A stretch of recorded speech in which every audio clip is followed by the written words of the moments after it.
योग दर्शन की 127वीं कक्षा। इससे पहले 126 कक्षाएं हुई हैं। योग दर्शन का प्रथम समाधिपाद चल रहा है और समाधिपाद के अंतर्गत परसों यानी शनिवार में जो कक्षा हुई थी उसमें हमने 46 सूत्रों तक पूरा कर लिया था। 46वां सूत्र सबीज समाधि को लेकर के था कि सबीज समाधि का मतलब क्या होता है। यदि पिछले पाठों में से या इस पिछले पाठ में से आपका कोई प्रश्न हो, कोई जिज्ञासा हो तो आप पूछ सकते हैं। हाथ खड़ा कीजिए और पूछिए।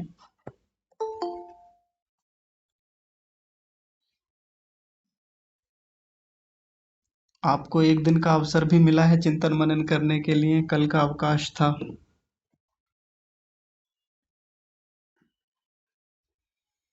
है किसी का कोई प्रश्न?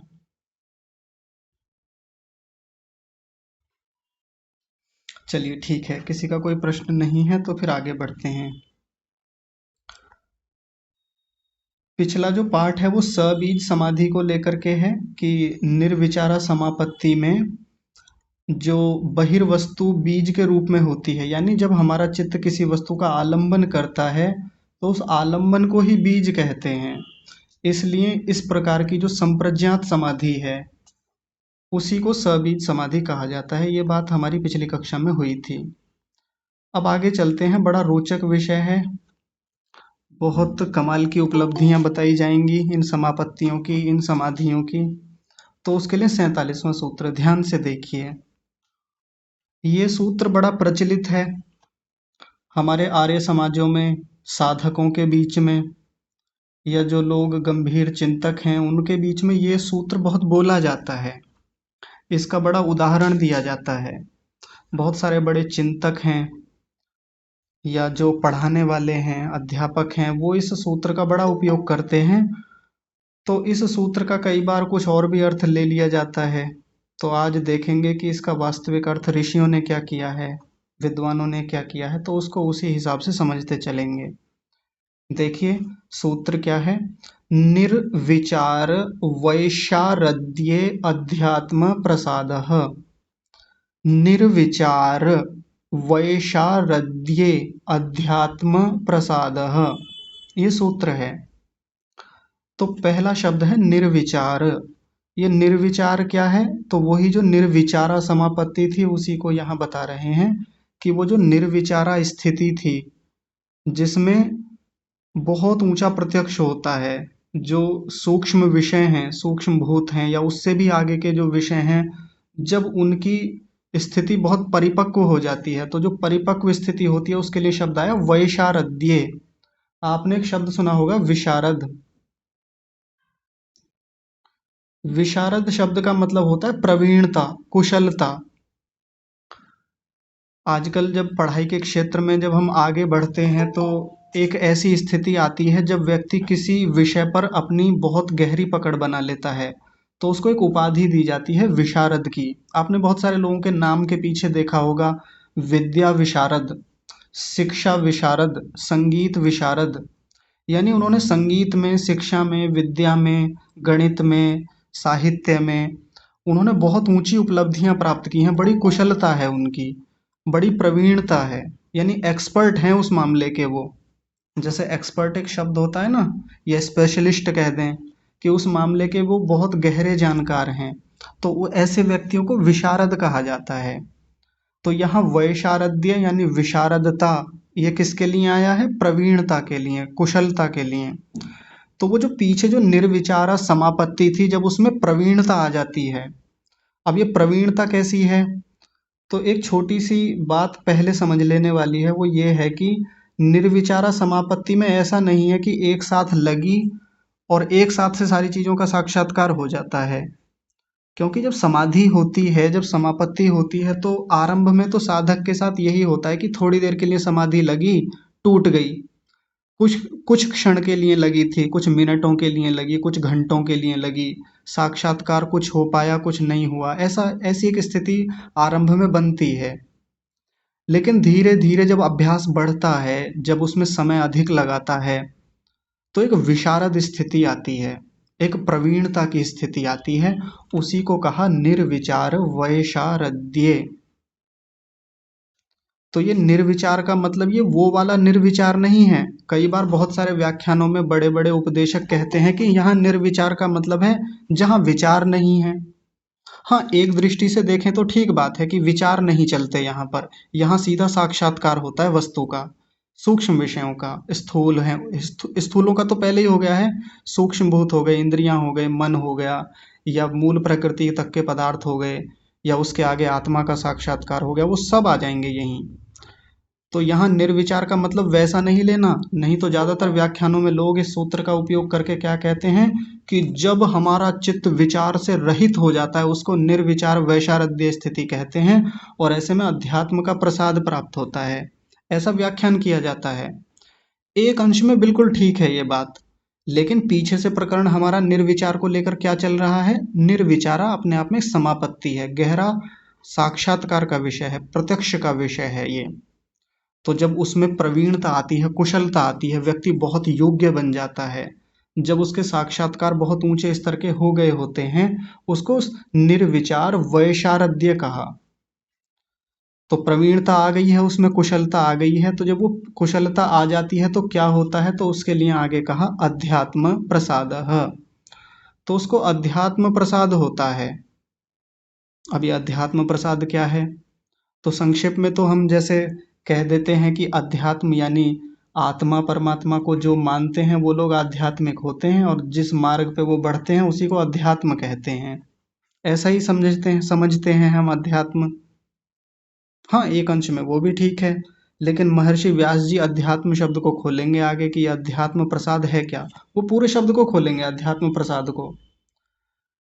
प्रसाद शब्द सामान्य रूप से हम कैसे प्रयोग में लेते हैं, जैसे मंदिर जाते हैं, किसी अनुष्ठान में जाते हैं, हवन में जाते हैं, यज्ञ में, तो हमको वो अनुष्ठान पूरा होने के बाद में क्या दिया जाता है, प्रसाद दिया जाता है। और प्रसाद पा करके हम कैसे हो जाते हैं, प्रसन्न हो जाते हैं। लेकिन प्रसाद ऐसे ही थोड़ी मिल जाता है, अनुष्ठान में बैठना होता है, अनुष्ठान तक जाना होता है, और ऐसे ही किसी को प्रसाद नहीं दे दिया जाता। तो व्यक्ति जब प्रसाद लेने के लिए जाता है तो मन को शुद्ध करके जाएगा, गलत भावों से नहीं जाता। वो भी अनुष्ठान में शामिल होता है, सम्मिलित होता है। कई बार सेवा करवाते हैं लोग वहाँ जा कर के कि चलिए मैं भी करा देता हूँ, आहुति लगाते हैं, या जो भी अनुष्ठान होता है करते हैं, तब जा कर के प्रसाद प्राप्त होता है। तो वैसे ही ये जो प्रसाद है अध्यात्म का, ये बहुत योग्यताओं के बाद, मन की बहुत शानदार स्थिति हो जाने के बाद, विशारद स्थिति आ जाने के बाद, प्रवीणता कुशलता हो जाने के बाद, ये अध्यात्म का प्रसाद प्राप्त होता है। ये कोई हलवा नहीं है रास्ते में बंटने वाला, भंडारे में बंटने वाला कि ऐसे ही निकल रहे थे सड़क से और बस वो पकड़ा रहे थे और हम खा के निकल गए, चट कर गए। ऐसा थोड़ी होता है ये प्रसाद। तो ये प्रसाद कैसा है अध्यात्म प्रसाद, इसको महर्षि व्यास जी बताएंगे। तो व्यास भाष्य को समझते हैं, ध्यान से देखिएगा। सबसे पहले वो विशारद शब्द को खोल रहे हैं। ये जो वैशारद्य शब्द आया ना सूत्र में, इसको खोलते हैं। देखिए एक पंक्ति, अशुद्ध्यावरण मलापेतस्य प्रकाशात्मनो बुद्धिसत्त्वस्य रजस्तमोभ्याम अनभिभूतः स्वच्छः स्थिति प्रवाहो वैशारद्यम। इसको वैशारद्य कहा, विशारद कहा। क्या होता है ये वैशारद्य, तो पहले संधि विच्छेद देख लीजिए। एक एक शब्द को अलग अलग करके मैं बता देता हूं, फिर इसका तात्पर्य समझेंगे। अशुद्ध, दो शब्द हैं यहाँ पर, अशुद्धि और आवरण, तो दोनों को मिलके क्या बना, अशुद्ध्यावरण। अशुद्धि और आवरण। आगे है मलापेतस्य। मलापेतस्य ये शब्द शुरू में आया था जब हमने योग दर्शन आरंभ किया था। मलापेतस्य, अब इन दोनों को भी अलग करेंगे तो क्या बनेगा, मल जमा आपेतस्य, या मल जमा आपेत, ऐसा बनेगा। अगला शब्द है प्रकाशात्मनो, ये शब्द भी खूब आया है पीछे। और बुद्धि सत्वस्य, ये भी आया है पीछे। रजस्तमोभ्याम, ये भी खूब आया है शुरू में। अनभिभूतः, ये शब्द भी आया है। देखिए इस पंक्ति में कितने सारे शब्द ऐसे हैं जो हमारे पूरे योग दर्शन में पीछे हम कई बार पढ़ चुके हैं इनको। अनभिभूतः, फिर से देखिए इनको, रजस्तमोभ्याम अनभिभूतः, अनभिभूतः। फिर आगे है स्वच्छः, और उसके आगे है स्थिति प्रवाहो, स्थिति प्रवाहो, और आगे शब्द जिसको हम देख रहे हैं वैशारद्यम, वैशारद्यम। तो ये शब्दों को हमने एक एक करके देखा। अब आइए अर्थ को समझते हैं। यहाँ वैशारद्य शब्द की परिभाषा बता रहे हैं कि वैशारद होता क्या है, कुशलता किसको कहते हैं। वैसे तो कुशलताएं बहुत होती हैं अलग अलग क्षेत्रों में, व्यक्ति अलग अलग क्षेत्रों में जा करके प्रवीणता हासिल करता है, लेकिन यहाँ जो चर्चा हमारी चल रही है वहाँ वैशारद्य किसको कहेंगे, तो वो कह रहे हैं अशुद्ध आवरण मलापेतस्य। अशुद्धि का जो आवरण होता है, हमारे चित्त में अशुद्धियां हैं, उनका एक आवरण है, वो मल के रूप में होता है। और आपेत, आपेत का मतलब होता है चिपका हुआ, लगा हुआ, जुड़ा हुआ, संयुक्त रूप में। तो वो अशुद्धि का आवरण है, और मल जो है वो चिपका हुआ रहता है हमारे मन से, हमारे बुद्धि से। और वो मल होता कैसा है, तो हम पीछे देख के आए हैं कि हमारे चित्त का मल तो रजोगुण है और तमोगुण है। ये दो चीजें तो होती हैं हमारे बुद्धि में, हमारे मन में, जो मल के रूप में होती हैं, अशुद्धि के रूप में है। तनिक रुकिए।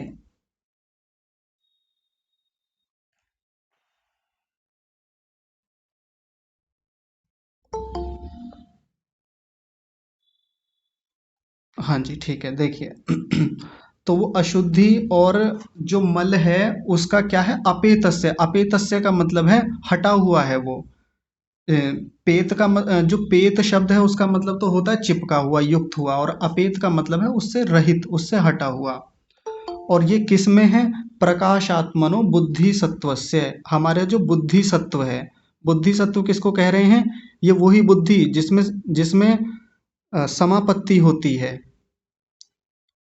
बुद्धि सत्व कह लीजिए, मन कह लीजिए, चित्त कह लीजिए, ये बार बार शब्द वही उसी के लिए आता है। बुद्धि, मन, प्रज्ञा, ये सब सब एक ही बात है, यहाँ पर पर्यायवाची हैं।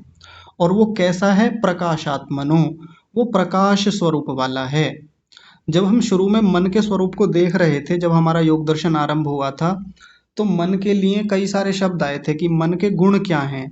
तो प्रख्या, स्थिति, प्रख्या, प्रवृत्ति और स्थिति, ये तीन शब्द आए थे। तो प्रख्या का मतलब क्या होता है कि हमारा मन प्रकाश स्वरूप वाला है। मन हमको लगातार कुछ ना कुछ बोध कराता है, वो कुछ ना कुछ प्रकाशित कराता रहता है, ज्ञान कराता रहता है, इसलिए उसके स्वरूप को हमने प्रकाशात्मक स्वरूप कहा था। तो हमारी बुद्धि का स्वरूप कैसा होता है, प्रकाशात्मक स्वरूप, प्रख्या स्वरूप। तो उसमें से क्या हो गया है, अशुद्धियां हट गई हैं, और मलों का जो आवरण है या अशुद्धि का जो आवरण है वो अपेत हो गया है, हट गया है। और आगे देखिए उन्हीं को खोल के बता रहे हैं, रजस तमोभ्याम अनभिभूतः। रजस तमोभ्याम, इसमें दो शब्द हैं, रजह और तमोभ्याम, रजोगुण और तमोगुण। इनसे हमारा चित्त कैसा है, अनभिभूत है। अनभिभूत का मतलब होता है न दबा हुआ। अभिभूत का मतलब होता है प्रभावित हुआ, दबा हुआ। जैसे हम किसी वस्तु से अभिभूत हो जाते हैं, कई बार प्रभावित हो जाते हैं, दब जाते हैं उससे, ऐसे ही इसका उल्टा होता है अनभिभूत, उनसे न दबा हुआ, यानी उनसे अप्रभावित स्थिति में। तो हमारा मन इस समय कैसी स्थिति में है, जब ये समापत्ति चल रही है, तो रजोगुण और तमोगुण से अनभिभूत है, अप्रभावित है। और आगे देखिए एक शब्द और बताया, स्वच्छ, निर्मल। स्वच्छ का मतलब हो गया निर्मल, एकदम साफ, किसी प्रकार की कोई गंदगी, किसी प्रकार का कोई मल अब हमारे मन में बचा नहीं है, किसी प्रकार की चंचलता, तमोगुणी की स्थिति वो है नहीं मन के भीतर, ऐसा स्वच्छ मन है। और आगे बताया स्थिति प्रवाहो, स्थिति प्रवाहो, एक प्रवाह की स्थिति बनी हुई है मन में, लगातार जैसे एक प्रवाह बना हुआ है। याद कीजिए जब हम योग दर्शन पीछे पढ़ रहे थे, तो जहां हमने अभ्यास और वैराग्य को देख रहे थे, तो अभ्यास में ये शब्द आया था प्रशांत वाहिता स्थिति, लगभग ऐसा ही शब्द था। प्रशांत वाहिता स्थिति किसको कहते हैं, कि जब चित्त लगातार रजोगुण और तमोगुण से रहित होकर के निरंतर शांत स्थिति में रहता है, प्रसन्न स्थिति में रहता है, सात्विकता में बना रहता है, उसको कहते हैं प्रशांत वाहिता स्थिति। और ये जो स्थिति प्रवाह शब्द है, ये बिल्कुल वही शब्द है, वहीं से आया है। तो जब हमारा मन इन अशुद्धियों से, इन मलों के आवरण से अपेत है, हट गया है, और उसमें रजोगुण और तमोगुण की अप्रभावित स्थिति है, वो ना तो रजोगुण से प्रभावित हो रहा है ना तमोगुण से प्रभावित हो रहा है, ऐसा स्वच्छ मन जो है, बुद्धि सत्व जो है, उसमें क्या बना हुआ है? एक स्थिति का प्रवाह बना हुआ है। कौन सी स्थिति का प्रवाह बना हुआ है? सात्विकता का। लगातार ज्ञान हो रहा है, लगातार बोध हो रहा है, लगातार साक्षात्कार हो रहा है वस्तुओं का। यही तो होता है। पीछे जो हम निर्विचार समापत्ति देख रहे थे, लगातार सामने एक वस्तु बनी हुई है, सूक्ष्म भूत या स्थूल भूत या इंद्रियां या मन या वो आत्मा, उन सब की एक ज्ञान की स्थिति जैसे बह रही हो, लगातार कोई बहाव चला जा रहा है, ऐसी स्वच्छ स्थिति, उसको कहा वैशारद्यम, विशारदता। एक उदाहरण से बात करते हैं, लौकिक उदाहरण लेते हैं बाहर का। ये बाहर का उदाहरण है, मन का नहीं ले रहे अभी। जैसे आप दिल्ली में जाएं तो दिल्ली में यदि यमुना नदी को जा करके देखें तो उसका प्रवाह दिखेगा, यमुना बहती हुई मिल जाएगी, कहीं पुल से देखें। अगर हम देखें कि उसके तल में क्या है, नदी के तल में कुछ वस्तुएं दिखती हैं क्या हमको? नहीं दिखती, क्योंकि यमुना का पानी इतना दूषित हो गया है, गंदा हो गया है, अस्वच्छ स्थिति में है कि उसके तलहटी में हम देख ही नहीं सकते कि क्या है। उल्टा सीधा प्रवाह, नाले गिर रहे हैं, कोई नदी के नाम पे तो वो अब बची नहीं है कि नदी है, वास्तव में वो नाले जैसा ही उसका स्वरूप बन गया है, बहुत खराब है। वहीं यदि हम पूर्वोत्तर भारत में जाएं तो कई राज्य ऐसे हैं जहां लोग नदियों का बड़ा ध्यान रखते हैं, नदियों को मलिन होने से बचाते हैं, बड़ी स्वच्छ नदियां हैं। संभवतः मेघालय में एक नदी है, मुझे ध्यान नहीं है उसका नाम, वो हमारे भारत की सबसे स्वच्छ नदियों में से आती है। अगर उस नदी में हम नाव लेकर के निकलें तो उसकी तलहटी में कितने पत्थर हैं, कैसे पत्थर हैं, वो तक दिख जाते हैं नीचे। 6 फुट, 7 फुट, 8 फुट नीचे, इतना नीचे तक, 10 फुट नीचे तक का दिख जाता है उसमें। और लगातार जल इतना शांत होकर के बहता है वहां पर कि लगता ही नहीं है कि जल बह रहा है, ऐसा लगता है कि पानी किसी पात्र में भरा हुआ है और नीचे कुछ पत्थर बिछा रखे हैं उसमें, ऐसी स्थिति नदियों की। या गंगा को भी देखें, गंगा का जहां से स्रोत है, जहां से निकली है, वहां भी लगभग गंगा की वैसी स्थिति है। तो ये जो मैं बाहर का उदाहरण दे रहा हूँ नदी का, कि जिस नदी में एकदम स्वच्छ प्रवाह है, शांत प्रवाह है, धारा एकदम शांत होकर के बह रही है, स्वच्छ निर्मल, मन करता है देखने को, वैसा ही यहाँ निर्विचार स्थिति में, निर्विचार समापत्ति में, निर्विचारा समापत्ति में विशारदता जो होती है, प्रवीणता जो होती है, कुशलता जो होती है एक साधक के भीतर, साधक के मन में, वो कैसी होती है? स्थिति प्रवाह, एक लगातार प्रवाह बना रहता है ज्ञान का, सात्विकता का, स्वच्छ स्थिति, किसी प्रकार का कोई मल नहीं है, मन एकदम स्वच्छ है, शांत है। तो ये तो हो गई विशारदता। अब देखिए आगे खोल रहे हैं अगले शब्द को। आगे कह रहे हैं यदा निर्विचारस्य समाधेः विशारद्यम इदम जायते तदा योगिनो भवति अध्यात्म प्रसादो भूतार्थ विषयः क्रमाननुरोधी स्फुटः प्रज्ञालोकः। यहाँ तक अब अध्यात्म प्रसाद शब्द को खोल रहे हैं। अगला शब्द था ना सूत्र में, देखिए अध्यात्म प्रसाद, अब इस शब्द को खोला जाएगा। तो कह रहे हैं यदा, जिस समय, यदा का मतलब होता है जिस समय, आसान शब्द है इसमें तो सारे, मैं साथ साथ खोल दूंगा, अभी देखिए।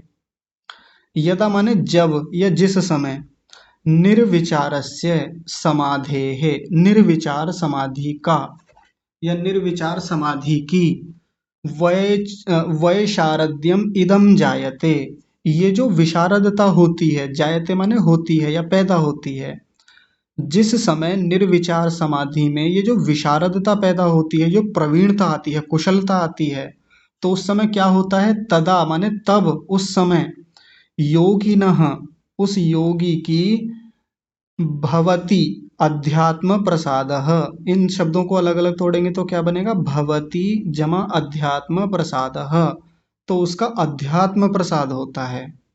कब होता है?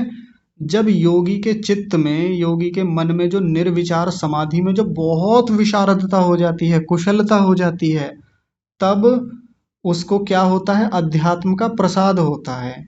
अध्यात्म का प्रसाद प्राप्त होता है, ऐसा समझ लीजिए। अब देखिए अध्यात्म प्रसाद को अब खोलेंगे आगे। यहाँ तो पहले अपनी बात रखी, अब अध्यात्म प्रसाद शब्द को खोलने के लिए ये 3 शब्द दिए, बल्कि 4 शब्द दिए। तो ये तो प्रज्ञालोक जो है, ये तो अध्यात्म प्रसाद को ही कह रहे हैं, प्रज्ञालोक। प्रज्ञालोक, इसमें देखिए 2 शब्द हैं, एक तो प्रज्ञा है और एक लोक, ऐसा शब्द है। प्रज्ञा का मतलब है वो बुद्धि, वहीं जिसमें ये समापत्ति चल रही है, और आलोक, 2 शब्दों से मिलकर बना है, प्रज्ञा जमा आलोक। आलोक किसको कहते हैं? प्रकाश को। यानी वो जो हमारी प्रज्ञा है, बुद्धि है, वो प्रकाशित स्थिति में है। और कैसी है? तो स्फुटः। स्फुटः शब्द का मतलब होता है स्पष्ट, एकदम साफ, निर्मल, स्वच्छ। जैसे आपने देखा होगा कि जब हम किसी दर्पण के सामने जाते हैं और उस पर धूल जमी हुई है, तो हमारा जो प्रतिबिंब है, हमारी जो छाया है, हमारा जो रूप है, वो धुंधला दिखता है, धुंधला। अगर उसको साफ कर दिया जाए तो फिर हमारा चेहरा, हमारा प्रतिबिंब एकदम स्पष्ट दिखता है, साफ दिखता है। तो जो साफ दिखता है उसी को स्फुटः बोलते हैं, स्फुट। ये धुंधले का विपरीत होता है। धुंधला यानी अस्पष्ट, और स्फुटः यानी स्पष्ट, एकदम साफ, स्वच्छ। तो अध्यात्म प्रसाद किसको कहेंगे? अध्यात्म प्रसाद का मतलब है कि स्वच्छ हो जाता है मन हमारा उस समय। ये अध्यात्म प्रसाद शब्द को खोल रहे हैं, ध्यान से समझिएगा। और प्रज्ञा में आलोक की स्थिति होती है, प्रज्ञा में प्रकाश की स्थिति होती है। और प्रकाश का मतलब ये ऐसा प्रकाश नहीं है कि कोई भीतर लाइट जलती है, भीतर ज्योतियां जलने लगती हैं। यहाँ प्रकाश का मतलब या आलोक का मतलब है कि मन में ज्ञान बहुत शीघ्रता से होने लगता है। मन में जो साक्षात्कार या प्रत्यक्ष की स्थितियां हैं वो बड़ी स्वच्छ हो जाती हैं, बड़ी शीघ्रता से हो जाती हैं। इसी को प्रज्ञालोक कहते हैं। एक शब्द है भूतार्थ विषयः। भूतार्थ विषयः, इसमें एक शब्द है अर्थ, एक है भूत और एक है विषयः। वो जो वस्तु है, वो जो अर्थ है, वो यथार्थ रूप में सामने आ जाती है, यानी उसका यथार्थ स्वरूप हमको, हमारे चित्त में उतर जाता है। ये स्थिति होती है अध्यात्म प्रसाद में। इसको कहते हैं अध्यात्म प्रसाद। यानी बिल्कुल यथार्थ जैसी वस्तु है, उसका वैसा ही स्वरूप वहां दिखता है। उसको कहते हैं भूतार्थ विषय। जैसे हम कहते थे ना, यथार्थ में वो वस्तु ऐसी थी, यथार्थ विषय वाली थी, तो वैसे ही भूतार्थ शब्द भी यथार्थ के लिए ही चलता है।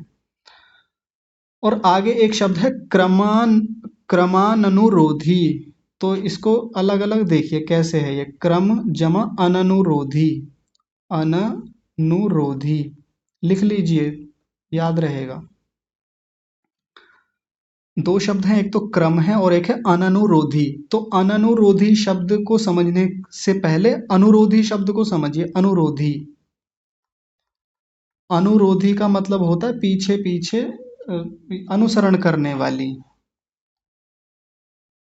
या उसका, हाँ, पीछे पीछे चलने वाली, अनुसरण करने वाली, अनुगमन करने वाली। और अन शब्द और लगा दें उसके शुरू में, अननुरोधी कह दें, तो पीछे पीछे ना चलने वाली, यानी उसका विरोध करने वाली।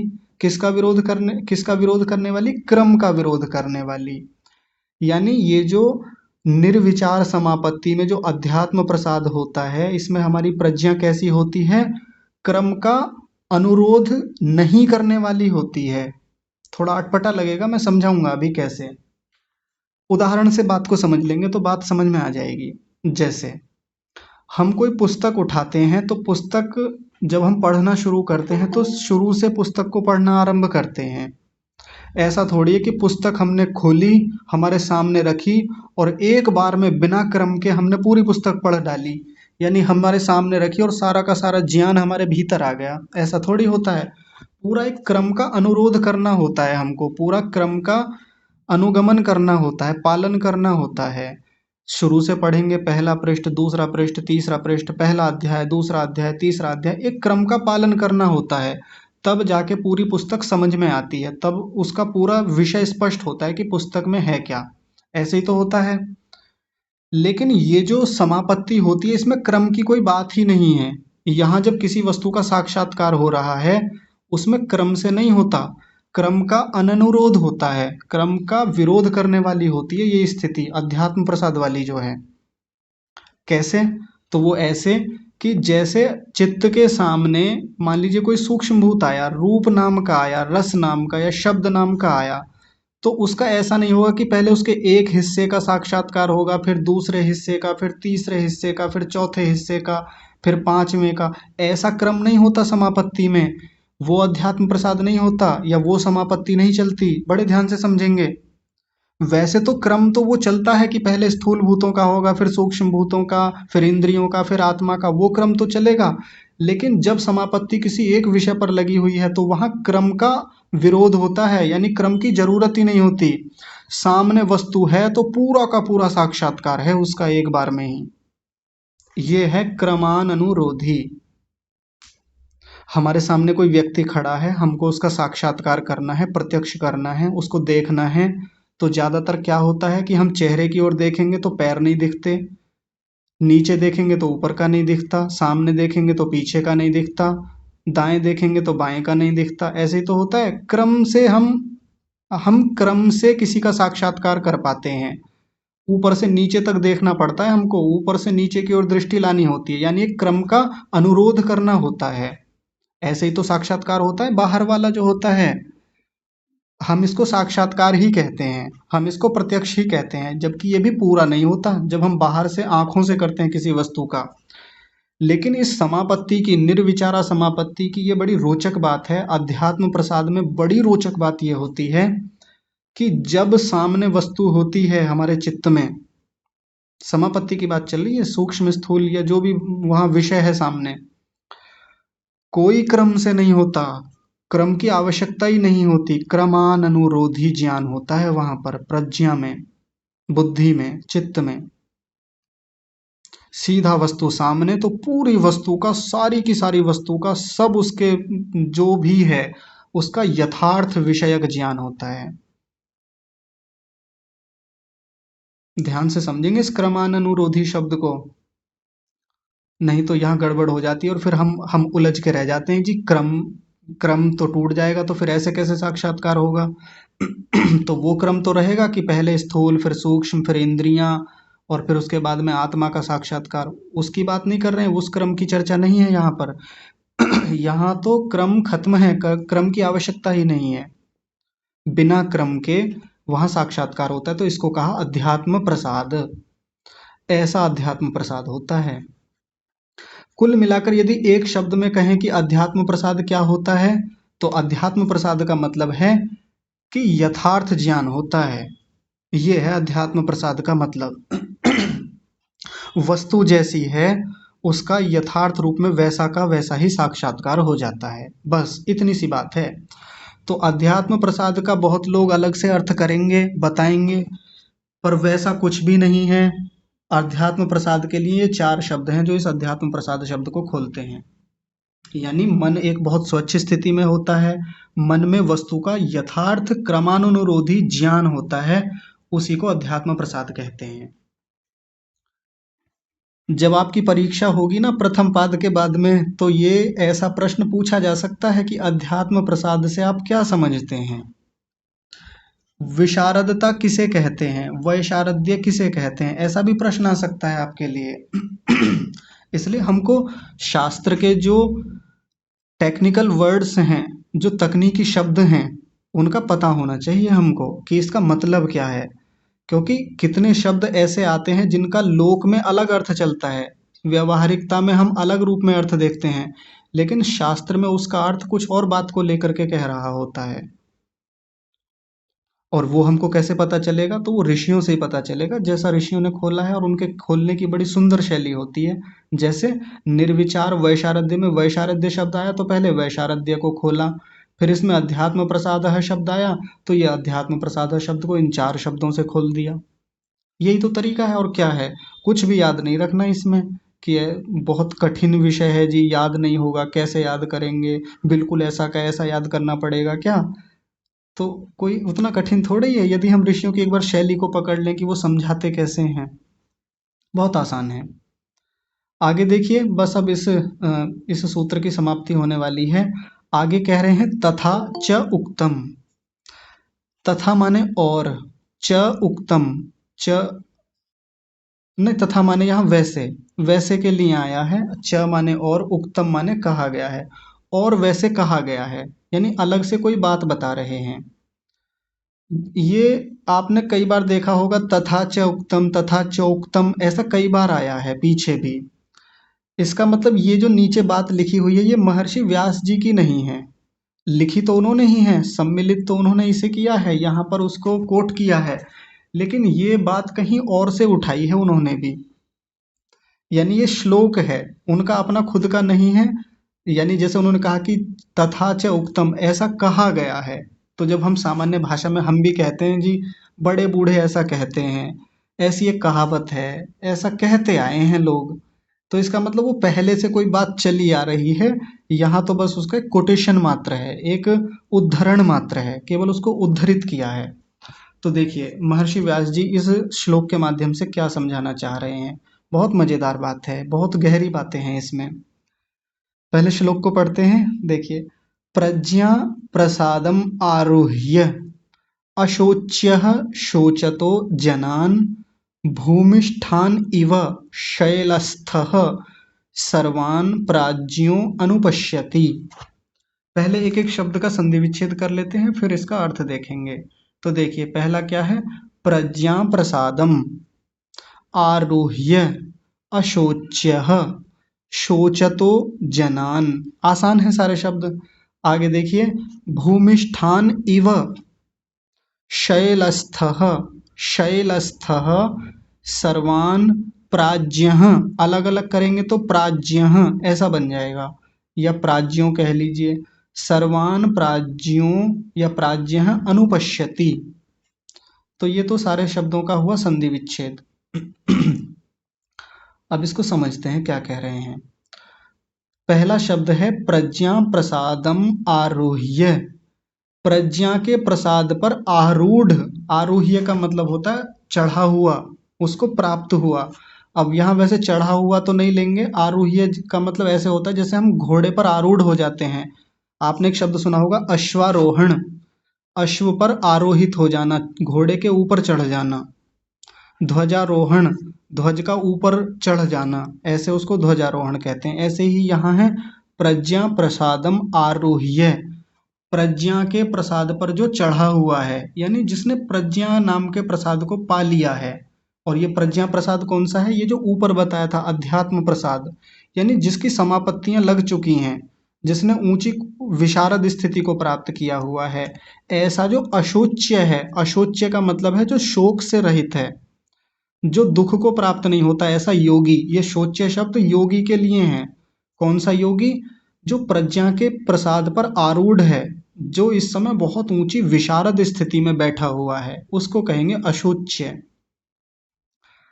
शोचतो जनान अनुपश्यति, अनुपश्यति शब्द को अब इसके साथ जोड़ेंगे, ये क्रियावाचक शब्द है। अनुपश्यति, अनुपश्यति का मतलब देखता है। तो ये जो ऐसा शोक से रहित, दुख से रहित जो योगी है, जिसने प्रज्ञा को पाया है, जिसने समापत्तियां लगा ली हैं, जिसने विशारद स्थिति प्राप्त कर ली है, वो अनुपश्यति देखता है। किसको देखता है, शोचतो जनान, शोक से युक्त लोगों को देखता है। शोक से यानी दुख से युक्त लोगों को, दुखी लोगों को देखता है। अब दुखी लोगों को देखता है का मतलब क्या है, तो उसके लिए एक उदाहरण बता रहे हैं। पहले उदाहरण देख लीजिए, फिर इस पर चर्चा करेंगे। तो वो कह रहे हैं भूमिष्ठान इव शैलस्थः। इव शब्द है यहाँ पे, इव का मतलब है जैसे। ये इव शब्द तो बार बार आया है पीछे, कि मानो जैसे, भूमिष्ठान इव शैलस्थः, जैसे शैल पर स्थित, शैल कहते हैं पर्वत को, जैसे पर्वत पर बैठा हुआ कोई व्यक्ति भूमिष्ठान, भूमि पर बैठे हुए को देखता है।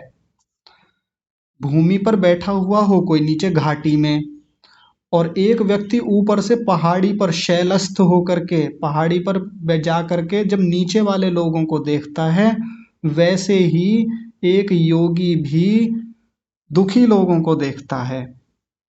उदाहरण से समझाया, आइए समझ लेते हैं एक बार आराम से। जैसे कोई पहाड़ी है, जब तक सारे लोग नीचे बैठे थे तब सब एक जैसे दिख रहे थे, लेकिन एक एक पर्वतारोही व्यक्ति जो पर्वत पर चढ़ना जानता है, वो नीचे से उसने ऊपर देखा और कहा कि मैं यहाँ से ऊपर पहुँच जाऊँगा, तो लोगों ने उसको उसका उत्साह गिराया होगा, मनोबल तोड़ा होगा कि इतना आसान थोड़ी है पहाड़ी पर चोटी पर चढ़ना, बहुत मेहनत लगती है इसमें। तो हंसी उड़ाई, उसकी मजाक उड़ाया। लेकिन उस व्यक्ति ने कई महीनों की मेहनत से या कई दिनों की मेहनत से वो ऊपर जाकर पहाड़ी पर चढ़ गया। उसने उन लोगों को गलत साबित कर दिया। अब उसको वो लोग ऊपर से पहाड़ी पे से बहुत छोटे छोटे दिख रहे हैं नीचे बैठे हुए घाटी में। और अब वो उनको कैसे देखता है, देखता है कि देखो मेरा मजाक उड़ाते थे ये पहले, मुझको कहते थे कि ये इस व्यक्ति के भीतर तो बल ही नहीं है, उत्साह ही नहीं है, ये भला इस पहाड़ी पे कैसे चढ़ेगा, ऐसे भला पहाड़ी पे चढ़ा थोड़ी जाता, कितनी ऊंची ये चोटी है, ऐसे थोड़ी चढ़ जाएंगे। अब ऊपर वो अकेला खड़ा हुआ है, गर्व से भरा हुआ है, घमंड से नहीं, वास्तविक गर्व से, जो क्योंकि चढ़ा है, उसने योग्यता प्राप्त की है और वास्तव में उसको कहना चाहिए कि हाँ मैं आ गया हूँ और इन लोगों से मैं ऊपर उठ गया हूँ। तो उसको वो लोग कैसे दिखाई देते हैं, छोटे छोटे से और निर्बल दिखाई देंगे कि इनके भीतर ना उत्साह है ना निर्बल, ये ना बल है इनके भीतर, ये शायद चढ़ नहीं पाएंगे, ऐसा ही देखता है ऊपर से। बिल्कुल इसी तरह एक योगी जिसने प्रज्ञा प्रसाद को प्राप्त किया है, जिसने अध्यात्म प्रसाद को प्राप्त किया है, वो संसार के बाकी लोगों को बिल्कुल वैसे ही देखता है। कैसे देखता है? तो योगी अशोच्य होता है, शोक से रहित होता है, दुखी नहीं होता, सामान्य बातों में इतनी आसानी से टूटता नहीं है। कष्ट आते हैं, परेशानियां आती हैं, दुख आते हैं, ये भी आते हैं, इसको भी आते हैं, ऐसा नहीं कि योगी को दुख नहीं आते, सबको आते हैं, प्रतिकूलताएं आती हैं, इसको भी आती हैं। लेकिन ये अब दुख की उन स्थितियों से हट गया है। अब लगातार इसके मन में प्रसन्नता रहती है, मन एक बहुत शांत, एक बहुत स्वच्छ निर्मल स्थिति में रहता है, सात्विकता की स्थिति में रहता है। तो अब ये बाकी लोगों को जब देखता है, संसार के लोगों को, तो बाकी लोग कैसे दिखते हैं? शोचतो जनान, वो जो जन है, जनान है, वो जो लोग हैं, वो कैसे दिखते हैं? शोक से युक्त दिखते हैं, यानी दुखी दिखते हैं। ऐसा ही तो होता है, हम और आप लोग भी ऐसा ही देखते रहते हैं। जैसे मान लीजिए कोई व्यक्ति पहली बार आर्य समाज से जुड़ता है, तो आर्य समाज में लगभग 1 साल वो बिता ले कुछ दिन के लिए, तो वो फिर कैसा लगता है उसको, बाकी लोग कैसे दिखते हैं कि देखो ये लोग कहाँ पड़े हुए हैं अभी, इन लोगों को तो सच्चा ज्ञान ही नहीं हुआ अभी, ये भला वेद को क्या जाने, ये भला सत्य ज्ञान को क्या जाने, और देखो मैं कहाँ आ गया हूँ, मैं तो बहुत इस समय ज्ञान की प्रखर स्थिति में हूँ, ये लोग तो अज्ञानी हैं, पाखंड में पड़े हुए हैं और मूर्ति पूजा में ही रहते हैं, इनको ईश्वर का क्या पता भला, और देखो मुझे क्या पता चला है। अब मान लीजिए वो व्यक्ति थोड़ा सा और आगे बढ़ जाए, थोड़ा और स्वाध्याय कर ले कुछ ग्रंथों का, तो फिर जो आरंभिक आर्य समाजी होते हैं या पुराने आर्य समाजी होते हैं, जो बहुत पढ़ते नहीं है या जिनको बहुत अध्ययन का या उपासना का कोई बहुत बोध नहीं होता, बस नाम के होते हैं, ऐसा कहते हैं ना कि ये नाम के आर्य समाजी हैं, तो ये व्यक्ति फिर उनको और नीचे देखने लगता है कि देखो मैं इनसे भी ऊपर आ गया हूँ, और एक गर्व की स्थिति होती है उसके भीतर कि इन लोगों को भला क्या पता, इतने सालों से आर्य समाज में हैं, आज तक साधना नहीं कर पाए ठीक से, आज तक इन्होंने ये ठीक से ये ग्रंथ नहीं पढ़ा, इन्होंने योग दर्शन तक नहीं पढ़ा, मैंने तो ये तक पढ़ लिया है। तो वो नीचे के लोगों को शोक में देखता है, नीचे की स्थितियों में देखता है और अपने आप को एक बेहतर स्थिति में देखता है। ऐसे ही आश्रमों में, वानप्रस्थ आश्रमों में जो लोग रहते हैं, वो देखते हैं कि हम वानप्रस्थ में आ गए गृहस्थ को छोड़ करके, फिर वो जो गृहस्थ में लोग रहते हैं उनको देखते हैं कि देखो कितने दुख में पड़े हुए हैं, आज भी दुखी हैं, इनसे गृहस्थ नहीं छूटता है अपना, बच्चों में ही लगे हुए हैं, अभी तक कारोबार में ही उलझे हुए हैं, अभी तक उन्हीं सब स्थितियों में फंसे हुए हैं, और देखो हम तो यहाँ आ गए, हम तो वानप्रस्थ में आ गए हैं, और हम तो जप करते हैं, हम तो साधना करते हैं, हमारा तो चिंतन चलता है जी, हमारा तो सत्संग चलता है हर दिन का। वास्तव में ऐसे लोग होते हैं, जाते हैं, सच में जाते हैं, और कोई घमंड नहीं होता ये कि वो वहां पहुंच के एक बेहतर स्थिति में पहुंच गए। सब लोग देखते ही हैं अपने से नीचे के स्तर के व्यक्ति को। हाँ, कुछ लोग घमंड कर लेते हैं तो उनकी तो बात यहाँ नहीं कर रहे हैं। उनको तो हटा देंगे जो घमंड के रूप में देखते हैं कि ये लोग तो नीचे पड़े हुए हैं, मैं तो इनसे बहुत ऊपर आ गया हूँ। लेकिन जब व्यक्ति वास्तव में ऊपर उठता है तो वो अपनी स्थिति को प्रकट करता है, भले ही दूसरों से प्रकट ना करे, लेकिन मन मन में तो वो सोचता ही है कि ये लोग कहाँ फंसे हुए हैं। मैं भी पहले वहीं फंसा हुआ था इनकी जगह ही। मैं भी पहले कारोबार में उलझा था, बालक बच्चों में उलझा था। मैं भी पहले इन रिश्तेदारों में, शादी विवाह में, इन सब चीजों में मैं कहाँ फंसा हुआ था। जैसे पर्वत पे खड़ा हुआ व्यक्ति नीचे वाले लोगों को देखता है ना, और उसको वो बिल्कुल छोटे छोटे से दिखते हैं, एकदम निर्बल स्थिति में दिखते हैं, और अपने आप को बहुत मजबूत स्थिति में पाता है। वैसे ही अलग अलग स्तर पे हम सब लोग भी अपने से नीचे के लोगों को देखते तो हैं। देखना चाहिए, कोई बुराई नहीं है। हाँ, अहंकार ना आए, वहां पे घमंड ना आ जाए कि मैं तो यहाँ आ गया हूँ और ये लोग कहाँ अभी तक फंसे हुए हैं, दुखों में, शोक में, उलझनों में, संसार में। लेकिन ये जो योगी है इसके भीतर अहंकार चाह कर भी नहीं आएगा, क्योंकि ये उन सब चीजों से उठ के आया है। अब इसके भीतर ज्ञान की प्रखर स्थिति है, अध्यात्म प्रसाद है। तो संसार के हर व्यक्ति को ये दुख में ही पाता है। फिर इसको लगता है कि ये संसार वास्तव में दुख से ही भरा हुआ है, ये लोग दुखी ही हैं। मैं भी पहले इसी दुख में रहता था, मैं भी पहले उलझा हुआ था, अच्छा हुआ निकल आया वहां से। सामान्य स्थिति नहीं होती है, और घमंड अहंकार वाली स्थिति नहीं है। और ऐसे ही प्रसाद नहीं मिल जाता। जैसा मैं अभी बता रहा था कि रास्ते से निकल रहे थे, भंडारा चल रहा था, किसी ने हलवा पकड़ा दिया, ऐसा वाला प्रसाद नहीं है, मेहनत लगती है। जैसे उस व्यक्ति को पहाड़ी पर चढ़ने में मेहनत लगी थी, ऐसे ही नहीं कह देते कि वो पर्वतारोही बन गया है। मेहनत लगती है, पुरुषार्थ लगता है। कितनी बार ये व्यक्ति टूटा होगा, आज ही तो ये अशोच्य बना है, आज ही तो शोक से रहित दिखता है हमको। लेकिन कितनी बार टूटा होगा, कितनी बार बिखरा होगा, कितनी बार दुखी हुआ होगा, छोटी छोटी चीजें परेशान करती हैं। शास्त्र में एक शब्द आता है, अक्षिपात्र कल्प, ऐसा करके न्याय दर्शन में है शायद। अक्षिपात्र कल्प का मतलब होता है कि हमारा जो अक्षि है, आंख की जो पुतली होती है, वो बड़ी संवेदनशील होती है। उसमें छोटा सा तिनका भी गिर जाए ना, मिट्टी का एक छोटा सा कण भी गिर जाए तो बड़ा दुखी कर देता है, हमको परेशान कर देता है। तो योगी का जो मन होता है ना, अक्षिपात्र कल्प होता है, आंख की पुतली के जैसा होता है। छोटी छोटी चीजें भी उसको कई बार बहुत परेशान कर देती हैं, बहुत बाधित कर देती हैं। वहां से अपने आप को समेटता है, संभालता है, संवारता है, सजाता है, निकलता है, अभ्यास करता है। बहुत टूटन होती है, बहुत दुख उसको भी आते हैं, उसको भी वो राग द्वेष कहीं ना कहीं खींचते हैं अपनी ओर, वो अविद्या पकड़ के घसीटने का प्रयास करती है। लेकिन निकलता है वहां से, मजबूत बनता है भीतर से। तो वैसे ही ये अशोच्य स्थिति को नहीं प्राप्त हुआ आसानी से। ये अध्यात्म प्रसाद, ये प्रज्ञा प्रसाद इतनी आसानी से नहीं मिलता, बहुत पुरुषार्थ लगता है। तब जाकर एक स्थिति बनती है, विशारद स्थिति। तब जाकर उसको अध्यात्म का प्रसाद मिलता है, और तब वो देख पाता है कि मैं, हाँ, मैं बाकी लोगों से ऊपर आ गया हूँ, अब मैं उस शोक की स्थिति से ऊपर हूँ। तो ये है अध्यात्म प्रसाद, इसको पाने के लिए हमको प्रयास करना है। मंदिरों में तो प्रसाद बहुत बट रहे हैं, वो तो कोई भी ले ले जा करके, असली प्रसाद तो ये है जो हमको लेना है, तब जा करके कल्याण होना संभव है। आज का विषय इतना ही रखते हैं, समय बहुत हो गया है। आप सब लोग बड़े धैर्य से सुनते रहे, सभी का बहुत सारा धन्यवाद। विशेष धन्यवाद परमात्मा का, जिन्होंने ये सब व्यवस्थाएं दी, जो अध्यात्म प्रसाद देने वाले हैं, ऐसे परमात्मा का विशेष धन्यवाद। आप सभी को सादर प्रणाम।